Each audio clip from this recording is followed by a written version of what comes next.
Welcome to RevCast, a Civilization podcast focused on its console platforms.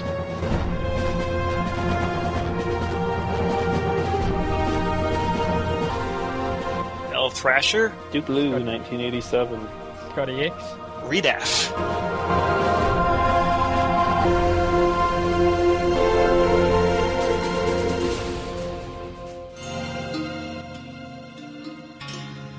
Not very refreshed because I haven't played in a long time.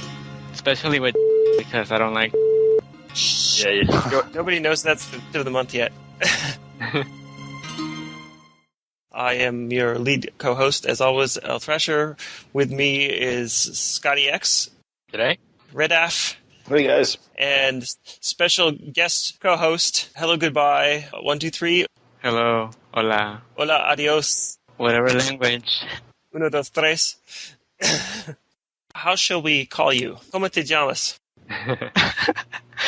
You can just call me HV, I guess, so people recognize me. Yep, that's good. Is it true that you are the biggest RevCast fan of all time? It's true. One time I spent the entire day listening to the whole season. That's fantastic. So this is basically the biggest thrill of your life. Well, it's all right, I guess. All right. I had to spend $27. Well, that's well worth it, I promise you. Yeah. It's exactly worth $27. Yes, $27 in some sense. So, along the same lines, is it true that you will fight anyone who disparages RevCast? I don't know about that. Aside from being the greatest RevCast fan of all time, what is your claim to fame? Well, there's many claims to fame when it comes to me. For example, I was one of the best French players. I don't know. Uh-huh. Well, one of the ones that was more dedicated to the French. In fact, against the evidence we've managed to collect, you still insist that France is a good civ. Yes, because it's one of the best ones. I don't have my support right now. I need to work on it. That's all right. We know it's great because of the impressive cathedral. Yeah. You're also the chat room guy for PS3, right? Well, I didn't create it, but the people who made it, they kind of just left. And daily I would add 10 people to the chat room and kind of like welcome them. Wouldn't feel like lonely. So when you add someone, you can't just like leave them there and like expect them to come back the next day. So you kind of have to make them feel more invited. Right. So I would have repeat and rinse kind of thing, where I would send this spam message to everyone online. Once they entered the chat room, it was like this spam. I was like, a welcome spam to everyone who joined. He holds the chat room together that way, yeah. Try to annoy people into participating. Sometimes he does do that. If they refuse to join the chat room, they could be in for a lot of messages. Yeah, there was this one guy, I forgot his name. I sent him 40 messages. Yeah, I was like there when you were doing that, wasn't it? And you were going, yes, okay, 30 now, 40 now. I want people to be in that chat room. It was for his own good anyway. How's he ever going to find any decent games if he doesn't come to the chat room? Well, I don't play with people in the chat room. I play random people that I don't know so that I can add them. Mm-hmm. But at times I just like to play beginners. Because you can play the French and win? Of course. And is that your favorite civ to play? Well, sometimes I like to play the Russians. The other power civ of the game. So like me, you like bad civs?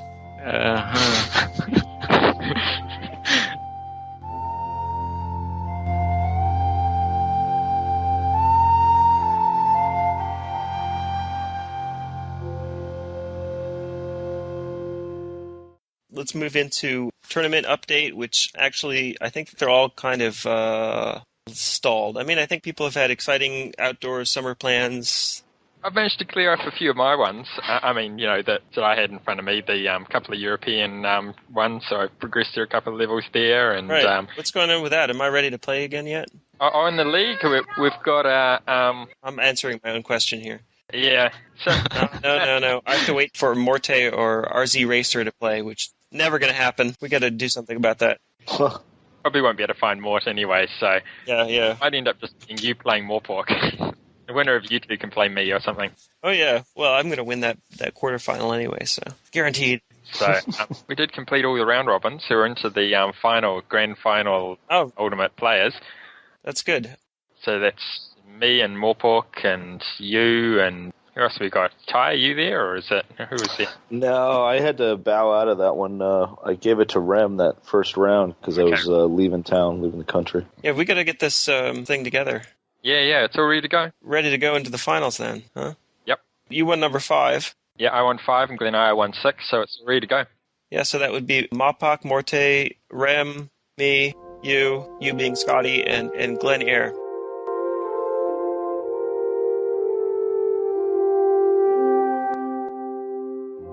So that's the tournament. We're ready to go there. So our Civ of the week. Civ of the month, actually. Civ of the month, sorry. Sure. Is China, eh? Kind of because we're running out of civs left to do. Yep. The number 2 civ, really, it's pretty much agreed, second most powerful. Yeah, pretty undisputed. Uh-huh. Second only to France. Yeah, right. Yeah. Number 3. So who loves to play China all the time? Not me. Yeah, I know. None of us really do. I think none of us are playing them. It feels a little unfair. I mean, I just kind of... The thing about China is they get +1 population in every city, in every era. Right. So they always have 1 extra population in every single city. I mean, and you start off with an extra 1. It just seems a little bit unfair. It gives you so many more options because you go and you settle with 3 forests and suddenly you've got your warrior out faster. Your 2 warriors out faster than you would otherwise have got them out. And then you everything that you do, building first settler or Research faster. You could start with a settler on turn 5 after 2 warriors or after 1 warrior even if you wanted to for some reason. Nobody else, well, the Romans can do that, but... Even with the Americans, there's a bit of picking a strategy, you pick a strategy that suits. But for China, you just about do anything, and you can pull it off. You're just that little bit faster than the other guys. A little bit? Okay. You're just that. 50% from the beginning of the game in terms of population is just, it's an astounding jump, an astounding lead. Yeah. Especially because you can also research code of laws from turn 1. You can start chipping away at that. Yeah. If you wanted to. Then you got writing as well, no? I don't think you can research code of laws. Right, not from turn 1, but quite soon. You could research it as your second tech if you expand a little bit and you wanted to tech jump alphabet, although I don't think you're gaining a lot there. No, not much value there. The point there is that you're also starting with writing, which is... It's on the way to maths. Not as good as starting with religion, for example, which is 170 beaker tech, I believe. Or navigation. Or pottery. But it's still pretty good because, right, it's on the way... or pottery. China is really good for that. If you're deciding you want to rank up and you want to have a whole lot of really safe games, you just settle pretty much in place. You tech up and expand out your cities and all this sort of thing. And basically, by the time the other guy gets to you, you're too strong for him to be able to take you. And writing fits in quite well with that, because if you choose to go catapults and have like a killer counterattack, or if you decide to go for code of laws and expand out, well, I mean, it's on the way to those things. That's the strategy that you can play with them. Exactly. It just adds to the versatility. And even if the starting bonus was, nothing, Yeah, you would still be incredibly versatile because of the +1 population. But giving writing, it's on the way, like you said, to math and to code of laws, which are 2 crucial early techs. Mm-hmm. With China, I mean, you're almost always going to want to go to code of laws. The only time I might not is if I'm playing against America, in which case you need to attack sooner. Right. You can't out-expand America, but against anyone else, yeah. Safe place to go, build a horse army, build some archers, and then just start spitting cities out all over the place. Yeah, especially if you can get to code of laws and still be in the ancient era, and get those cheap settlers and on both ends in terms of population as well as gold. Either way, because you could work 3 forests and get a settler out really quickly if you're already in medieval, and then you settle a 4-pop city, and that 4-pop city is going to be doing 9 science because now you're in medieval, and you get literacy for free.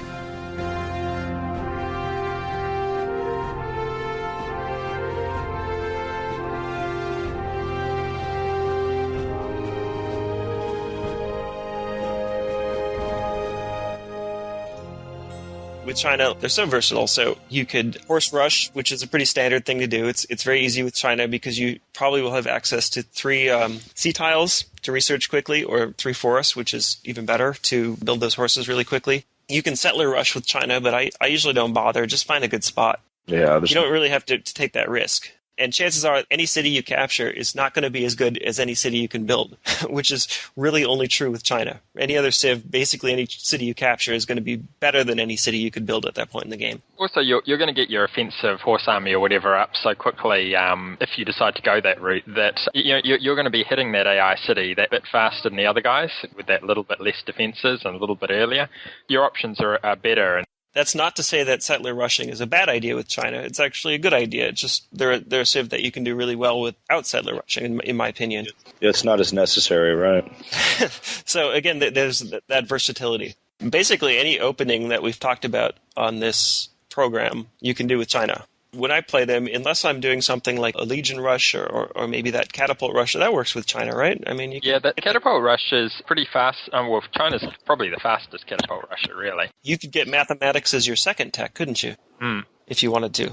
You mean just writing alpha or writing pottery for all that matters, and and then straight on to mathematics, yeah. Oh, you need alphabet? Why would you need alphabet? Can't you just go writing mathematics? You could, but you've got to have enough tech to tech jump. So you could have just gone and done your settler and then gone for the second one. Right. But so you could have 100 gold. You could build 1 or 2 settlers, and then you could get mathematics, or you could get a walk-in somewhere. Yeah, of course. And have an extra city that way. And you could have bronze working in there too, so that you can have veteran catapults. Yep. And you could get them pretty quickly. First of all, that's probably a strategy the world does not need because China's already strong enough. Yeah. But it's probably something that nobody's really doing, so it might be interesting at least. I was trying out catapult rushing with China, and it won very easily. But of course, a lot of that was just to do with the sheer force of China. You load your tech maths and put some catapults on a galley and sail it over to the other guy and just roll the cities. Pretty straightforward. Yeah, and the other thing is you could pick up navigation very quickly in that. Yeah, the other thing I was thinking when I was playing it, though, was I could have spammed a whole lot of cities out the back and played this really safely as well. And the other guy who didn't happen to be power civ wouldn't have been able to keep up. Yeah, the only reason that strategy would be riskier is that the game lasts longer, so you're more likely to freeze. Yeah. If you put all those hammers into settlers, you're definitely going to win, unless you don't defend any of them and he galley drops all of them at once. You build a temple. That's a good strategy, though. What, build a temple? No, building a galley and galley dropping people. Most people against China won't try to defend their cities and try to actually build the settlers to try to compete. No, they can't. I mean, you have to cut corners when you're up against somebody who's got a plus 50% bonus on basically everything. Yeah. So if you pop a galley from a hut or something and pop a warrior on it and keep sailing around like that, yeah, you'll catch a lot of people unawares. Even if you can just pop a warrior onto a hill somewhere near them and just sit him there, then he's still going to have all that much extra trouble trying to do anything because he knows that you're going to tear away in tech soon and can't even expand properly. There's a lot of ways to be annoying there.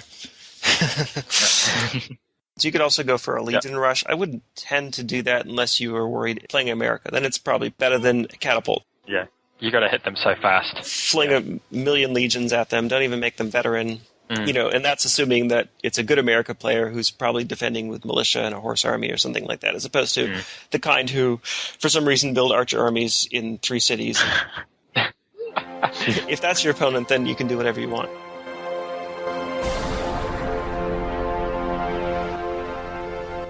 Like I mentioned, when you get to medieval, you're getting literacy for free. Another good tech on the way to other stuff. It's a prerequisite for democracy, which a lot of Chinese players will target quickly because, I mean, they already have a tech advantage, and then they're just like, yeah, here's even more. Right. Helps with defense, too. Those bigger cities can build pikemen more easily, but getting to literacy first gives you +1 science in every city, which is a really nice bonus to have because you can do your opening and do horseback riding or something like that and eventually get to Code of Laws in the early medieval era, and then you can put everything on gold to get more settlers, and you're still getting some science. You can complete another tech or 2 by the time you switch back to science. It also obsoletes Stonehenge. Which will destroy HGV strategy. It's good for playing against him. Nobody else in the game but him. Yes. Yeah. Well, I mean, it's kind of an insult to injury thing. If you're playing against Egypt and they get Stonehenge, then you're just like, oh, well, if I learn 4 techs, your wonder is obsolete. But it's not a very good wonder anyway. Now, in my experience, China hardly ever spends any time in medieval, really. You have the +1 science per city, are spitting out 4 pop cities. It takes like no time to get into the industrial, at which point you get half-price libraries. Right, on top of it all. Yeah. Again, this is really, if China's only bonus was cities get +1 population, that would still be a really powerful civ, I think. I think they don't need these other things, but there it is. The synergy of their bonuses are just so strong. You know, they're all good on their own, but to combine them all and throw them into one bag of tricks is quite overwhelming. If I was playing them, I could go for the building lots of libraries, half-cost libraries, but I tend to think, probably practice from all the other civs, that when I get into a position where I probably got to take advantage, because who can keep up with China up to that point, I'll probably just go for the kill anyway, build up whatever units. And in those libraries, if half cost or not, it's still, I've probably got the tech required to kill the other guy. Why not just go do it? No, you're definitely right. I mean, I'm not like, oh boy, I'm China, I'm going to build some libraries.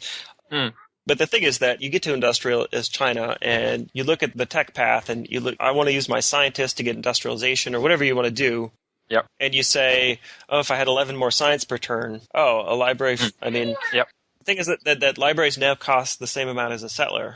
They don't take any population out of your city. Yeah, no, I mean, I think it may well, and this is probably one of the reasons why certain people rank really well with China, is you can just sit there and go, okay, I don't care about taking any risks, I'll just put my tech up to level required to get bombers or whatever it is that you decide you want to get in there, and then just tech hard for it, build some defenses, and safely destroy the other guy without having to throw, having to do a few Knight Army versus, Fundy Knight Army versus Archer, slightly risky sort of battles. Right. Going for the kill is often a good plan. I usually find when I get to industrial, I still want to try to expand a little bit. I'm basically what I'm doing there is hedging my bets. And the question comes down to, is it better to build a library or build a settler at that point? And sometimes I think the answer is build a library is a better choice. But sometimes still the better answer is the settler. First of all, you might be in fundamentals, in which case your library's not really that good since it doesn't do anything. You might want to take up more space on the map. You might want to increase your production. You might be putting your cities on gold, in which case your library isn't doing anything. So I still think new cities is a good idea, but it's a strong option that's there. Especially now because they're 5 pop, right? I mean, you'll probably be able to work every sea tile you've got access to. It's true. even some of the difficult ones on the peninsulas and things.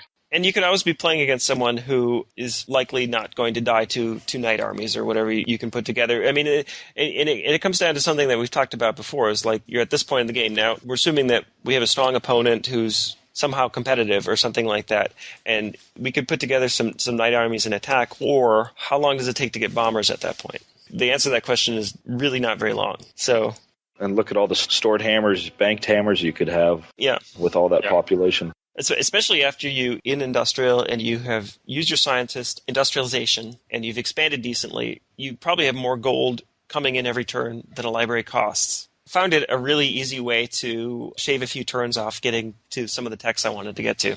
I still don't advocate just building libraries willy-nilly, and I certainly don't advocate building them before industrial with China, but I think it can be a good thing to do. Yeah, especially when you're kind of on that lazy mode and you don't want to... Lazy mode, which is really easy to get into if you're trying to... Yeah.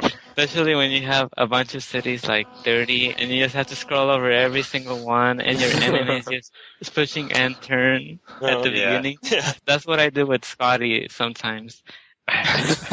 Scottie, why do you let him do that to you? As soon as the timer starts, I just push end turn, and then I fix my... I see. Yeah. I fix all my workers. Yeah, oh, lovely. It's a good strategy against the slow players. Yeah. I didn't think I was that slow as a player, but maybe you're just one of the fastest. He's just got 2 cities with cathedrals, so it doesn't take... Yep. No, one has a temp. Oh, but he's got a GB and he's GB Colossus or something. In industrial, that's kind of weird. Okay.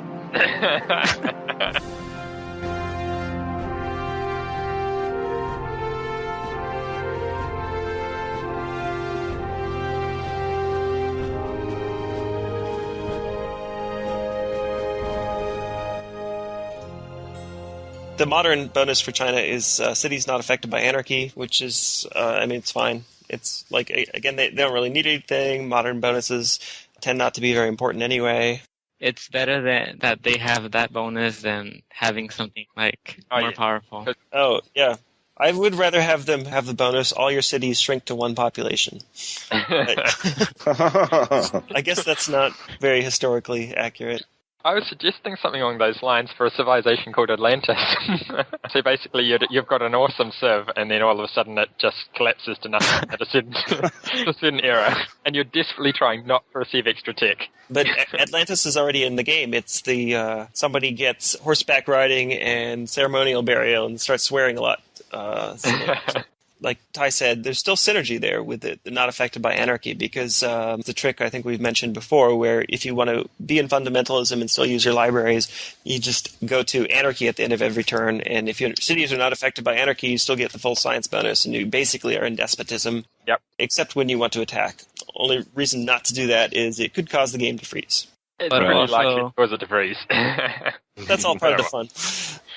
Actually, if anyone out there is hearing that and being like, ooh, I can freeze the game and cheat, it doesn't actually make the game freeze. It boots you out of the game and gives the other guy the win. So not a very good cheat to use, but feel free to try it. Don't change governments. Yeah. Sometimes they can hinder you because if you're like in a battle and that's true. The next turn you want to move your units as fast as possible. Well, for me, it's not a problem, but for some slow players, choosing your government, all of your armies are being killed. That's the problem. Probably your most important ones.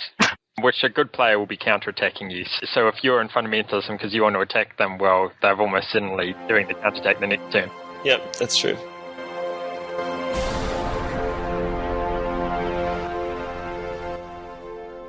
Now, how to defeat China? Or how what? to defeat China? The first thing that comes to mind is something that I mentioned earlier in passing, which is that China players tend to be lazy. Mm-hmm. They've got years of practice of just sitting there ticking up, and the other guy just quitting as soon as they hit. Right, they're wrapped up in that warm blanket of population. It's on autopilot, that's why. Yeah, it's so easy to win without doing anything that sometimes they don't even know how to do anything. My experience is even some of the ones that are decent tend not to build enough cities. Let me qualify that. They tend not to build as many cities as they could or should. It could even end up being enough, but really in this game, there's never any reason to stop building cities. Certainly no penalty. Well, like when we're playing Game of the Week or something, the optimum strategy is you have 40 cities or something. Yeah, that's the thing generally. So, and at that rate, you tick up to the key ticks really fast. So same thing for assuming that you can defend them. Yeah, now 40 cities is probably you're just messing around at that point. Probably you're just mocking the other player, but that's because you want to win in the BC.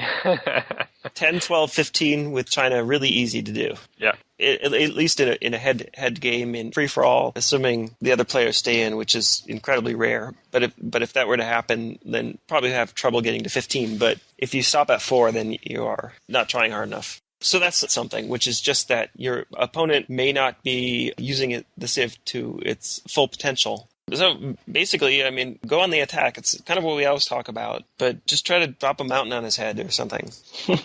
Well, if he's fairly good, I suppose he's got a reasonable number of cities. He's gone hit Code of Laws and he's exploded out a bunch of cities, and he's going, hey, I'm going to take advantage of this extra pop bonus by having more of them. And then you rock up there with a galley or galleon or something, dropping a whole lot of legions all over the place. Mm-hmm. Or some horses or whatever, and then suddenly you can start taking these cities which are have extra pop but aren't very well defended and start getting somewhere. Or if you think that he's a little bit more cautious player, you can drop off your catapult army and go at him that way. That's worked for me fairly well playing Chinese players. You just get together a suitable sort of attacking force and attack them early, and generally you start rolling cities and don't worry about the fact that he's ahead of you in tech. It's a big issue. You'll start picking them up when you take your cities. That's the thing, that every city you take is going to be better than a city you would have taken from someone else. It's a big swing. Yep. Or built yourself, yeah. Right. And going back to that complacency thing, the last 2 games that I've played in heads-up matches against Chinese players, I've ended up walking in on their cap because they've grown complacent and they've tried to expand too quickly, and there's no reason not to cut on the attack. Other than that, let's say it's a free-for-all match and the Chinese guy is far from you. Now what are you going to do? maybe pin your hopes on Oxford bombers or try to get a catapult army to them. Or I don't know, it's going to be hard. The very idea of out-teching him so much that you've got Oxford bombers, but he doesn't even have the ability to... Right, before him. You have to thrash him in tech, which is... Well, you'd have to hope he doesn't get a scientist. Okay, so if you get a scientist, in which case you've got to be targeting your GPs, surely. Well, I'm going to get a great person. An invention. Yeah, you're going to pop an invention before he does a game, so that you get most likely to get the GS and he's likely to get the GB. But you're still pretty up against it. To beat him to those key tech milestones, you wouldn't want to be betting your strategy on it, because the odds are he's going to beat you to them, unless you are China yourself. I suppose, you can stick a whole bunch of units in a boat and try and sail over there and have a go at them. Or you can figure that you can just roll everybody else and just use the united forces of everyone else to run them down. You can team up with the other players. Trade for your navigation for their monarchy and... yeah. There you go. Chuck some knights onto your galleon. Just try to make some kind of attack. There's really nothing else you can do. Yeah, to try and out-tech them, you might as well just quit out and start a new one. If you have a scientist, I'd probably use it on navigation so that you can reach him with a ship that won't be easily sunk, at least, hopefully. Probably got to find that your galleon needs to go straight across the ocean if he's far away. Otherwise, Galley will be sailing right round the long way. Yeah. And take one extra square each turn to do it. He'll have artillery by the time you reach with a galley. Yeah. I beat a fairly well-known player who I consider to be maybe better than me as the Zulu. He was China. I beat him by attacking with a whole bunch of legions right after he got to medieval. But I had all these armies, and he had just gotten to the medieval era, and he had a few cities out, but he couldn't... Seems to be quite a bit of a strategy there. If you hit the guy in one of these civs that are going to build a whole lot of settlers, hit medieval, and then expand them out, if you can happen to have your units in position at the time and put them in the sort of places you think he's going to head, Yep. you can make a total mess of his empire, but not just from catching his settlers, but the fact that he can't build any units because he's used all his gold to build all of those settlers. Attack like 2 turns after he gets to Code of Laws. Yep. He'll have like 4 gold in the bank, and he'll have like 3 undefended settlers. And then a bunch of like little single horses or something run in there and go take one, and then the other one hides somewhere, and then if he had any gold left, you waste all the rest of it on something else, and then you take his empty city out the other side, and away you go. I like to have like a storm front of legions. 4 legion armies and maybe a couple archers mixed in, or a warrior army if there's one left over from before, and maybe he rushed roads to bring units in, and like, oh, the road works for me too. It's really, I think, a lot of fun to just be like, oh man, this would have been dangerous 5 turns from now, but right now... Step around that front city, stick an archer army on the other side of it, and then dump all your units there, and then all his units get caught on the wrong side.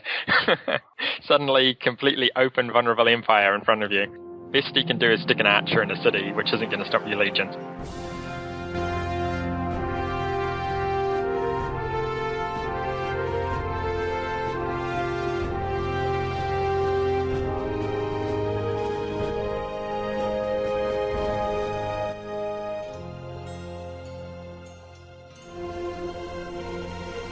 Well, thanks for listening to RevCast. This has been elthrasher with REDAF, ScottieX, and hello, goodbye, 1, 2, 3. See you next time.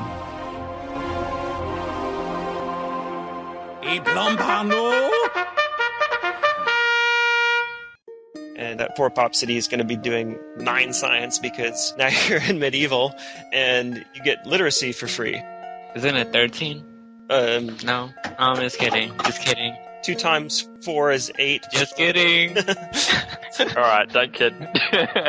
People just think you're an idiot. I think he thought we were in democracy. Yeah. Democracy yet. Because, I mean, I don't know. Because it's going to... just... Yeah, we don't know. Or, you know... Mm-hmm. Lost my train of thought there, but...